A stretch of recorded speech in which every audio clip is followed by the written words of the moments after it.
Namaste, Jai Hind, and welcome to this weekend explosive debate. American forces, in coordination with Israel, launched precision airstrikes on Iran's nuclear sites at Fordo, Natanz, and Isfahan in an operation called Midnight Hammer. Over 125 aircraft were mobilized, including 7 B-2 bombers armed with over 24 Tomahawk missiles and bunker buster ordnances. In its first official response, Iran's foreign minister said that the country reserves all options to defend its sovereignty and people. Soon after, Iran launched a missile barrage at Israel that has injured over 80 people. Iran has downplayed the damage to its nuclear facilities, especially to Fordo, rejecting Donald Trump's claim that the strikes have obliterated the nuclear sites or Iran's nuclear mission. Supreme Leader Ayatollah Khamenei is reportedly in a bunker amid fears of an assassination plot. Other Western powers have urged Iran to return to negotiations, calling its nuclear program a grave threat. Prime Minister Narendra Modi also spoke to President of Iran, who called on Prime Minister Modi a 45-minute-long conversation where PM Modi advocated for dialogue and diplomacy as the way forward. So what is Operation Midnight Hammer? Let's try and understand that. 21st of June, 9:30 a.m. IST, the B-2s depart Whiteman Air Base in the US of A and then fly right across the Atlantic over 18 hours. 21st of June, 2:30 a.m. IST, the B-2s joining support package in CENTCOM. 21st of June, 2:30 a.m. IST, there's the maritime launch that happens. These bases start firing the Tomahawks. 3:30 a.m. IST, the bombers and support package enter the Iranian airspace. 21st of June, around 4:10 to 4:30 a.m. IST, the time on target where these bombers attack Fordo, Natanz, and Isfahan. And by 4:30 a.m. IST, they have made their egress out of Iran, flying back from where they came back, that is to the Whiteman Air Base. Now, before and after the Fordo nuclear plant, let's try and look at the images. The images suggest that there has been certain shaking up of the topsoil, and if you look at the imagery from the satellite, there is damage done, not necessarily to this entity or this utility here, this aspect here, but if you look around, this is before and this is after, so significant amount of soil coloration difference. So critical areas have been pounded. 3 spots were dropped in Fordo. In one particular space, 2 bombers were dropped at one particular point itself in Fordo. That's the bunker busters. So clearly, now look at this news before and after. This is courtesy Maxar, the pictures, and if you look at it, again discoloration. So this is again before and this is after, and if you look at it, there is a significant amount of discoloration and impact around these facilities. Now, that's where the Americans claim they have obliterated Iran's nuclear mission. They've not said the sites have been damaged.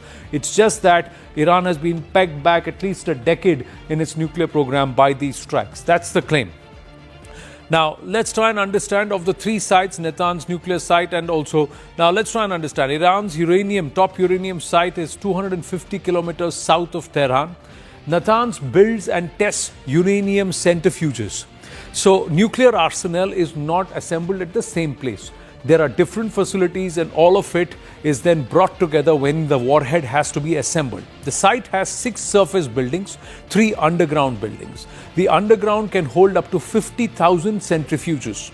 That's what Intel inputs tell us. Iran is enriching uranium to 60% at a pilot plant. Let's then understand what happens at Isfahan. So that is Natanz. That's the importance. The centrifuges are built at Natanz. The Isfahan nuclear site, that hosts the largest nuclear research complex in Iran. The facility is built with Chinese support and was opened in 1984. There are 3,000 scientists employed at the Isfahan nuclear site. So if these scientists are eliminated, then again that sets the program back, because you may have equipment but nobody to drive it or to conduct the experiments or the aspects required in terms of nuclear technology. It is suspected to be the center of Iran's nuclear program, the Isfahan Center. The third site is the site operates in terms of 3 Chinese supplied research reactors. That's how the site is on. The facility includes conversion, fuel, and zirconium plants. Then, the Fordo nuclear site. This is the mountain of doom. The main halls are buried 80 to 90 meters underground. Only US bombs can reach that depth, the bunker busters or the MOPs. Iran is enriching uranium to 60% at Fordo. Fordo now has 2,700 centrifuges as per the IAEA. So this is why these three nuclear facilities are very important. There are other nuclear sites too, like Bushehr, which is supposed to be a civil nuclear plant, and that's why there are Russian scientists working there, and some more nuclear facilities in Iran. Ambassador Kanwal Sibal, former Foreign Secretary, Bharat, is with us. Lieutenant General KJS Dhillon, former GOC 15 Corps, with us. And Sushant Sareen, Senior Fellow ORF, with us. Glenn Carl, former CIA officer, with us. My namaste to everybody. Thank you very, very much. Ambassador Kanwal Sibal, are we seeing an escalation of the conflict? Would you believe Donald Trump and America's claims that Iran's nuclear mission has been set back? What does this imply? The current scenario and US wading in. I think a lot of questions need to be raised. Gee. First, what is the legality of this action? It is totally contrary to international law. United States has no mandate. Under the NPT, no country has the right to attack another country and take out its nuclear capability. Iran has not attacked the United States of America. It is totally unprovoked. If there is an international consensus on this, and the United Nations would have authorized action under Chapter 7, then it's understandable. On top of that, all Iran's nuclear facilities are under IAEA safeguards. IAEA has not ruled that Iran may have made progress in enrichment, that they are anywhere close to making a nuclear weapon. It's only the Israelis and others who've been saying that they are either 15 days away or 1 month away or 6 months away. And this has been said for the last God knows how many years, 10 years or whatever. Now, to me, this harks back to the US unilateralism after the collapse of the Soviet Union, when they began to change the map of the Middle East. Now, Iran was the last strong country that remained to be destabilized, and they're trying to destabilize it and have a regime change. Now, I think it's you push back the Iranian program by 10 years, fine. But what happens after 10 years? And what happens now? If Iran acts, let's say, retaliates, I hope it doesn't get into a wider regional war, but let's say if they retaliate, what are we expecting? That the United States has the capacity to hit at Iran at will, and Iran has the capacity, if it wants to use it, to attack US personnel and bases. Qatar is right next door. Iraq is right next door. Iran has shown the capability. If it can reach Israel, it can certainly reach these places. So what are we looking at? Why has Trump, who has projected himself as a peacemaker, has now become an arch peacemonger? He started a new war, and a very dangerous war. Look, Israel's security is important for Israel. Israel's security is important also for the region, no doubt about it. But is Israel's security the centerpiece of regional security or global security? Look, if these guys, the Iranians, go ahead and block the Hormuz Strait, then what happens? Oil prices shoot up, our oil supplies get affected. Supposing they attack the Saudi Arabian refinery, look at the consequences of that. Has anybody thought through this?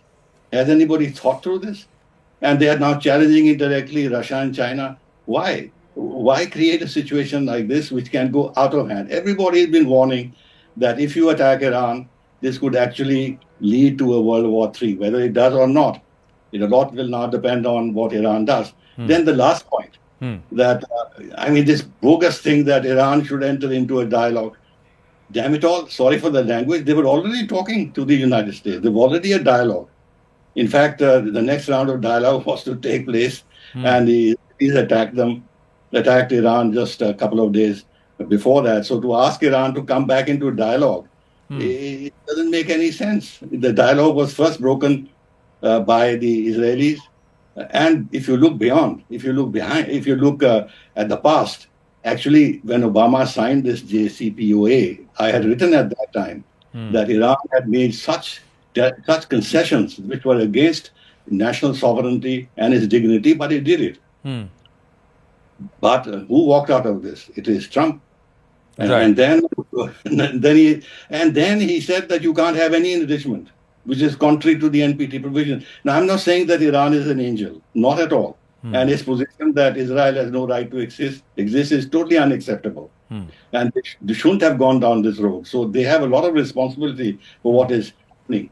But that doesn't mean that we absolve the United States and Israel for the kind of problem they have created, which will affect our security also. Well, Iran state TV has just said every US civilian in the Middle East is a legitimate target now. Glenn Carl, your response before I go to General Dhillon and Sushant Sareen. Yeah, well, I would formulate the equation substantially differently than our colleague just did, actually. Although each individual point that he made is in isolation correct. Iran as a regime justifies itself or defines itself, exists with several pillars. One, it claims to be the revolution. It's less revolutionary, certainly, than it was 40 years ago. Two, it is sworn to destroy Israel and essentially kill every Jew. And it pledges to do so by whatever means. And it is developing nuclear weapons, which it views as, of course, the inoculation from great power invasion or regime overthrow, and as a way to project power along with its surrogates, Hezbollah, Hamas, surprisingly, in the recent years, and the Houthi and the Iraqi Shia and so on.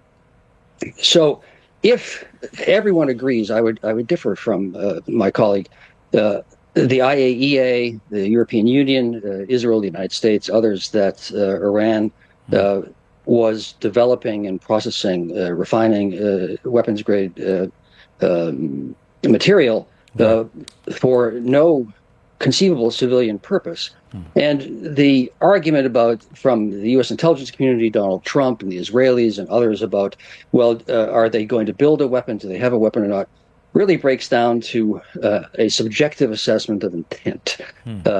All agree that Iran was close to having the ability to manufacture a bomb, whether it was 15 days, 15 months. One could argue is secondary if one doesn't accept that one can allow a state that's sworn to destroy another to obtain nuclear weapons. And it's not as though Iran has been, as the CEO made the point at the end of his comments, a benign actor in the Middle East. So it's everyone who's heard me speak or has read anything that I've written knows that I'm no fan of Donald Trump or the Israeli government. But it's not an irrational or necessarily even a unacceptable decision to say that the world would be safer, the Middle East would be safer, stability would be greater, including for India, for everyone, if such a state did not have nuclear weapons. Trump made a cataclysmic error years ago by pulling out of the JCPOA, which accomplished most of the objectives that every nation was seeking. But I don't agree that the Iranians, because they were negotiating anything recently. In remotely good faith, it was quite clear, the IAEA said it, the European Union said it, everyone has said it, that they were really just buying time. So would I have done this? Probably not, but it's not an irresponsible act. The consequences, it is a fraught moment, and things can go terribly wrong. It's easy to start something and to break something.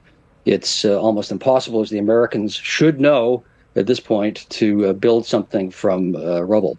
From rubble.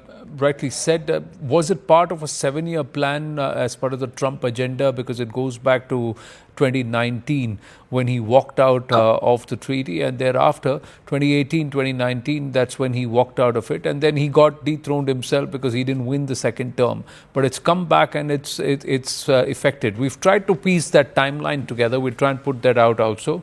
There is also another update. Russia, China and Pakistan have now, the Iranian regime has now threatened the US again. From now on, every American civilian and military personnel in the region will be considered a legitimate target. Russia, China, and Pakistan have submitted a draft UN Security Council resolution demanding an immediate and unconditional ceasefire in the Middle East.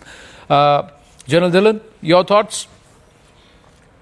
See, Ambassador Sibal and your other guests have spoken about the legalities of this action and whether they were in line with the UN resolutions or the UN Charter, or legitimately the US was legitimate in doing whatever he has done. Now that it has happened, whatever has happened, now when the President Trump says that we come to the negotiation table, and like as our panelists were saying, they were only on the negotiation table. Now from here onwards, you have to give an honorable exit in case you have to have the dialogue going up again. Now, to give an honorable exit, both the sides have got very, very stiff positions. It's not Obama, it's not Biden, it's a Trump that side. And here, the Iranians, who have been in the past, fought 8 years war, and they have the stamina to fight that type of a war. Yes. And here, you are now stuck with a country which has that type of a track record. There has to be a via media by some right-thinking countries to bring both of them to the negotiation table without hurting their honor. Now, that is very important. People who are students of this region, honor is a very important thing in this region. And second thing is the economic. Like your point was coming up about blocking the Strait of Hormuz. A blocking Strait of Hormuz would also block 85% of Iran's oil supply outside. And then Strait of Hormuz, southern portion is with Oman, northern portion is with Iran, and narrowest at 33 kilometers and widens up to 45 to 60 kilometers. So half of Strait of Hormuz is with Iran, with Oman. And then there are ways and means to open up Strait of Hormuz forcibly, given the type of air defense Iran has today. And after a few days, it will deplete further. So that would aggravate the situation further. If you forcibly try to open up a Strait of Hormuz by taking out Bandar Abbas and other areas on the northern shore and few speedboats. And so that would aggravate the situation further. The world does not want it to go that way, especially we in the subcontinent, in that region. Right.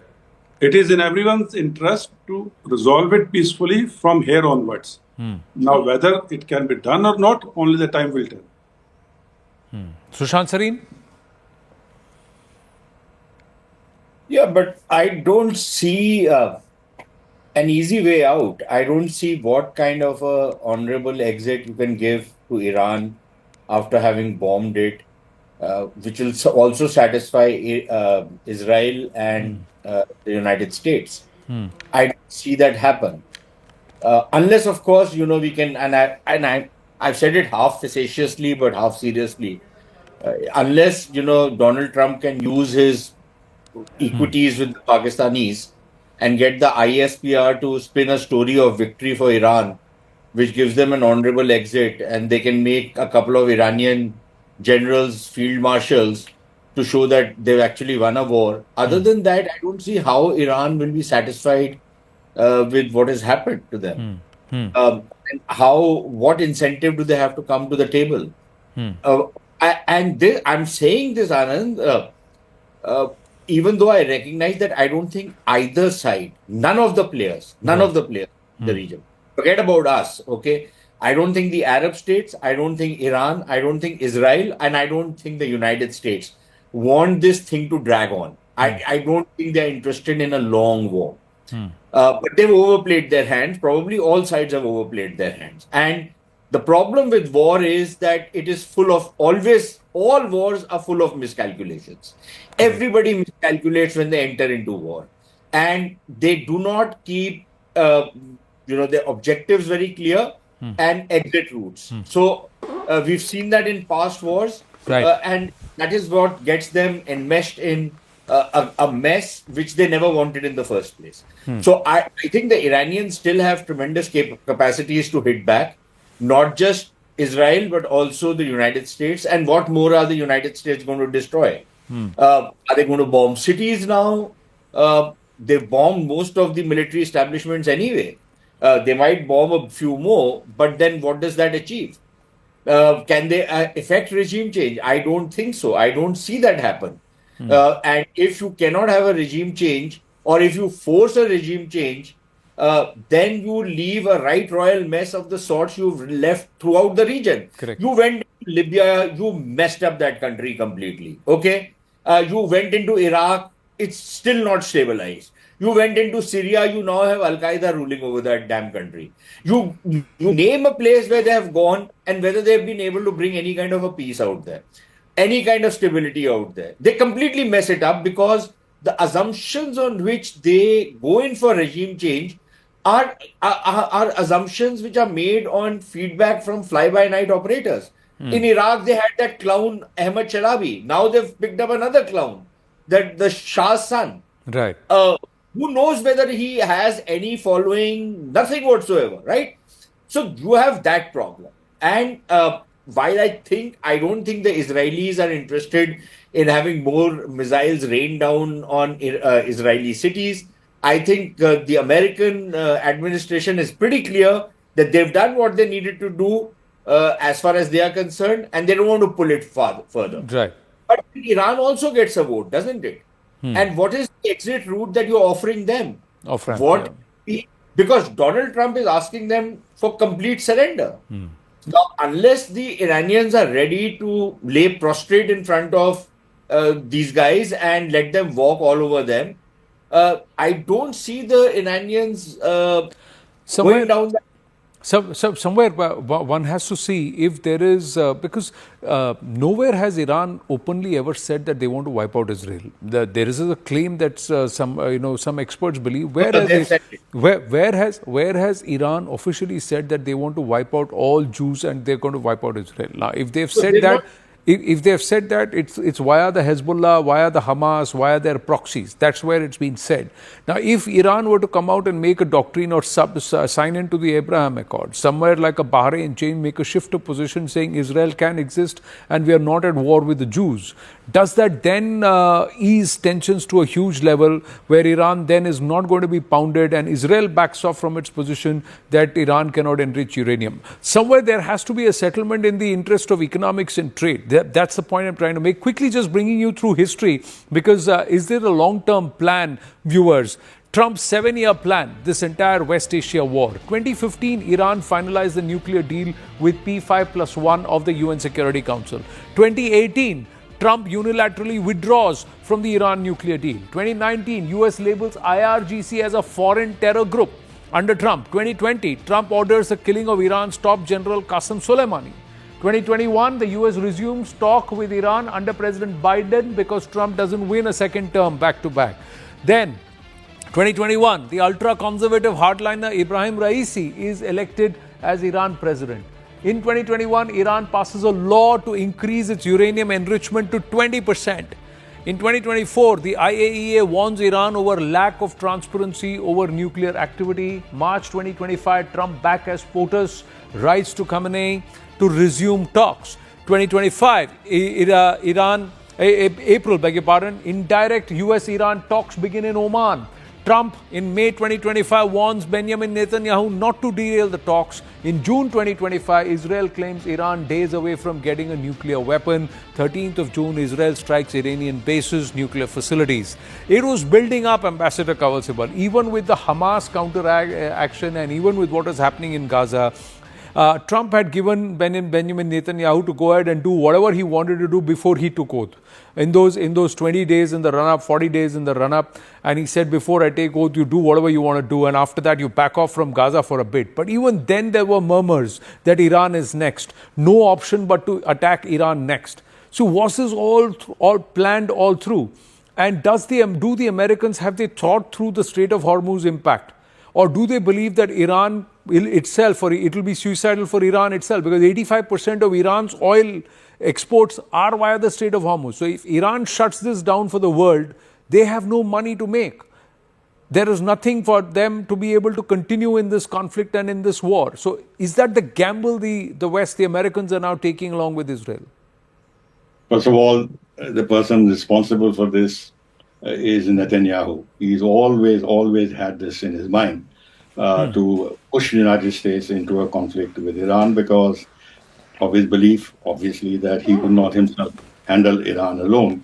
And the fact that he attacked was actually to create the ground for United States to act. And in the United States, as you know, there are a lot of these hawks who have always wanted a war with Iran. That is the reality. Now, all this Abraham Accords and everything else, their future would depend on stabilizing the Middle East and eliminating anti-Israeli factors. And the most important anti-Israeli factor is Iran. So now Iran was severely weakened because of the Hezbollah and the Hamas and Syria being weakened by the Israelis. And therefore, the scenario was created in which Iran could be attacked because Iran had been weakened. In reality, it had been weakened. So it was a kind of a deliberate policy of changing the map of the Middle East, which dates back to many, many years earlier. All this while people were saying, don't do this, don't attack Iran. See, Iran is a country of 90 million people. It's the most important country in the region. Now, you destabilize Syria, you destabilize Iraq, you destabilize Libya, it's all fine. But in Iran already, when in 1979, when the Islamists came into power, there was a huge civil war virtually in Iran. There are a lot of dissidents in Iran. It's a society which has a lot of fissures in it. Now, if you remove the mullahs from power through war, then you're opening the ground for an intensive civilian conflict potentially in Iran. Now, how are you going to handle the fallout of that? And that will push the extremists into taking more and more violent action internally and externally. They don't have to close the Hormuz straight away, but they can attack shipping there, destabilize the movement of ships in that area, which can again have an impact on oil prices and this and that. And this is actually, in a point, is unacceptable, where the President of the United States talks about killing, eliminating the supreme leader. Earlier, the Netanyahu was doing that. How can you take a position? How can you normalize political assassination in this way? No, that's because when America says it, it seems to have the right to do it. Its president can say it to anybody and everybody across the world, wherever you are, whoever you are, and whatever you are. We can hunt you and kill you if you are a threat to America. Any other nation says it, then it becomes a rogue nation and it becomes a terrorist nation. No, tomorrow, if following what Trump believes that he has the right to do, if the Russians say, Putin says he'll kill Zelensky, or Americans say that it's time to take out Maduro, or take out Kim Jong-un, or whatever it is. I mean, you can't normalize this. You are creating precedents, even if you don't do it, but you are actually, in a sense, legitimizing such talk. Legitimizing this is unacceptable. And then you talk about a rules-based order. Where is that rules-based order? Now, again, I would say that Iran is culpable. But then let me say a couple of points, Iran. One is that it's fine, you can say that Iran should not have a nuclear weapon and this and that, but what is the rationale for this? Israel has nuclear weapons, so you want Israel to have a monopoly of nuclear weapons in this region. Now, if no one had a nuclear weapon, then Iran was actually working for one, I can understand the concern. But Israel already is well protected. On the other hand, from our point of view, look at the manner in which the Pakistani nuclear nuclear program has actually been aided and abetted by the United States itself and China. And China continues to support this program. And Pakistan is continuing to add to its nuclear arsenal, to its delivery capabilities. And then what happens at the end of the day? You've seen Trump says that he loves Pakistan. Now, you can't have double standards like that. That the Pakistani you make a fair point. Yeah, you make a fair point there. And in this case, a lot of the nuclear capabilities of Iran have been held by the Russians and the Chinese. Now, America's stake geopolitically, geographically, Pakistan is at a place where it serves a strategic advantage to Russia, China, and America, and they're promising the same resources, same land, same place to all the three nations, and they've been getting away with it for the last 5-7 decades. It's a reality. We've just got more news coming in from Pakistan. We just shift focus a little around Iran, Israel, but bring in the Pakistan dimension as we take this forward. CNN News 18 exclusive. Prime Minister Shehbaz Sharif has summoned the meeting of National Security Committee tomorrow, that is on Monday. The NSC is the country's highest civil military huddle, where matters pertaining to the Israel and United States aggression on Iran will be discussed. Field Marshal Asim Munir is likely to brief on his visit to the United States, and Pakistan will also discuss the Indus Water Treaty and tensions with Bharat. Just quickly bringing in General Dhillon. General Dhillon, your assessment of Pakistan's diplomatic harakiri. The day, less than 24 hours after Asim Munir talks up Nobel Peace Prize for Donald Trump, Trump bombs Iran. Now, Iran is supposed to be Pakistan, and the civilian government, meanwhile, backs Iran. Asim Munir is seen lunching with Donald Trump. So there is a Munir versus Shehbaz scenario. What's happening with Pakistan? Have they committed diplomatic harakiri right now? Anand, Pakistan geostrategically is in a location where no one can ignore Pakistan. Let's be clear about it. Pakistan is sitting at the base of Strait of Hormuz after Iran. Pakistan provides access to warm waters of Indian Ocean through Arabian Sea to China, to Central Asian Republic. Pakistan can act as a base provider and an airspace provider against Iran, against Afghanistan, and further on towards against Central Asian Republic. And Pakistan also is very close to China. So Pakistan cannot be ignored in this region. And that is the reason Field Marshal Munir was called for a lunch. And that is the reason now USA wants Pakistan, if not for the bases, at least for the airspace. Now imagine yesterday when they came in from the western side, in case there was some action on that route, they were not able to return from that route, or first they had to route over Pakistan's airspace. So in a scenario like that, when Iran is the main target, Pakistan's airspace is very important for USA for their assets which will take off from platforms in the sea. So from that point of view, Asim Munir was called there.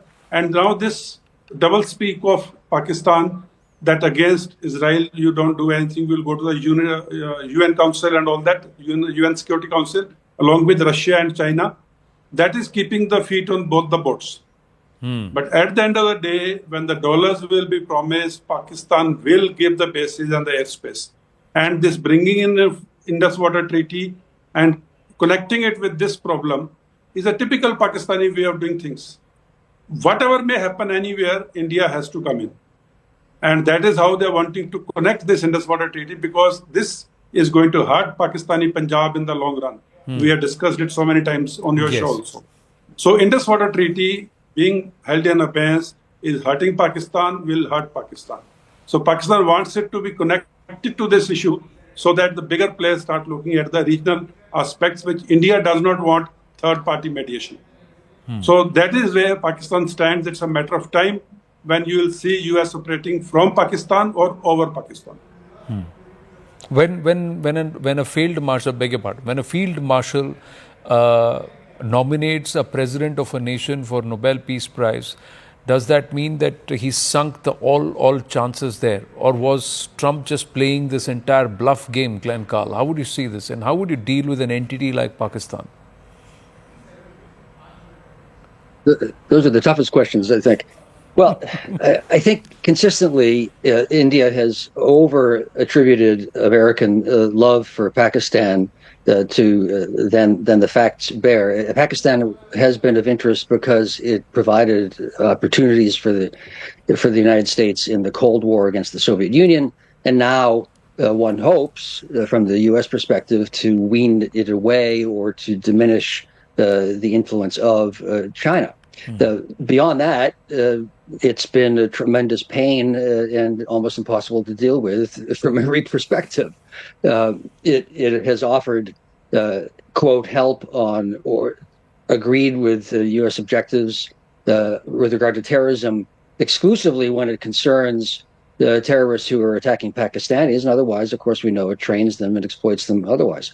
So it's a very cynical realpolitik approach the U.S. has taken. Pakistan is of interest to the extent that it can help the U.S. leverage its policies with respect to China. Beyond that, it's Right. an irritant.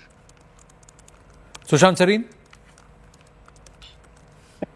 Yeah, look, all international relations is realpolitik. Now we can, it's like as old as humanity that the strong do what they can and the weak suffer what they must. And the simple fact of the matter is that is the only rule of law of international relations. The rest of it is all verbiage. Okay. You use it when you have nothing else, you use it to defend a certain position or, take pot shots at somebody else. But at the end of the day, so for example, Anand, we will continue to have relations with Myanmar no matter who's in power in Yangon, right? Simply because it's a necessity for us to do that. We will have relations with Taliban, whether we like them or not. If they want to have relations with us, we will have relations with Taliban, even though we will not endorse their rule. We do not approve of their systems. Right. And yet we have good friendly relations with them because it serves our interest. So Pakistan serves certain interests of the United States Right. and the countries. One of the reasons why Pakistan came into existence was precisely this thing which General Dhillon is talking about. Right. And they will make full use of Pakistan. Pakistan also knows that it's a mercenary state, so it is ready to offer its services. Right. So, And I don't think we should let that, affect us or, cause a lot of irritation in us. It's just a simple reality of life. We have to learn to live with it. right. The rest of it, I think, I'm not entirely sure if the Pakistanis will be ready to give bases to the Americans. But I think what they could do is, a lot of intelligence sharing could happen. They could also provide the Americans, for example, if you're going to carry out you carry out operations for a certain bit of time, there could be need to launch or mount rescue and relief operations in case an aircraft is brought down or some people are stranded inside Well, Iranian. we'll have to see. We'll have to see. Stuff like that. But I don't think they're going to give any basis. Certainly, air, yes. I completely agree with Right. General Dhillon. Right. On the basis, I'm a little skeptical. Sushantji, I have to interrupt you there. Gentlemen, thank you very, very much. We're compelled to take a short commercial break. On the other side, we should have the Israel ambassador to Bharat, Ruven Nezar, joining us, and also an exclusive coming in from the Israel Foreign Ministry. Stay with us.